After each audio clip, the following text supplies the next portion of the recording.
ఒక భక్తుడు ఇలా అంటాడు, దేవుడు ఎప్పుడు ఆలస్యంగా రాడు, అదే సమయంలో తొందరగా కూడా రాడు, సరి అయిన సమయంలో మన మధ్యలోకి వస్తాడు ఆయన.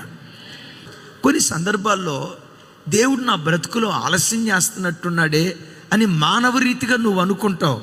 దేవుని ప్రతినిధిగా చెప్తున్నాను, ప్రతి విశ్వాసీ జీవితంలో ఒక కాలాన్ని దేవుడు నిర్ణయించాడు. నీ కన్నీళ్లు తొడవబడే కాలం ఒకటి నిర్ణయించాడు. నీ అంగలార్పు నాట్యంగా మార్చబడి ఒక కాలాన్ని దేవుడు నిర్ణయించాడు. ఎక్కడ పతనమైపోయావో పతనమైన చోటు నుంచి లేవనెత్తి పతాక స్థాయిలో నిలవబెట్టే ఒక కాలాన్ని దేవుడు నిర్ణయించాడు. ప్రతిదానికి ఒక కాలాన్ని దేవుడు నిర్ణయించాడు. ఆమేన్. నీ బ్రతుకులో నేను నిలవబెట్టడానికి ఒక కాలాన్ని దేవుడు నిర్ణయించాడు.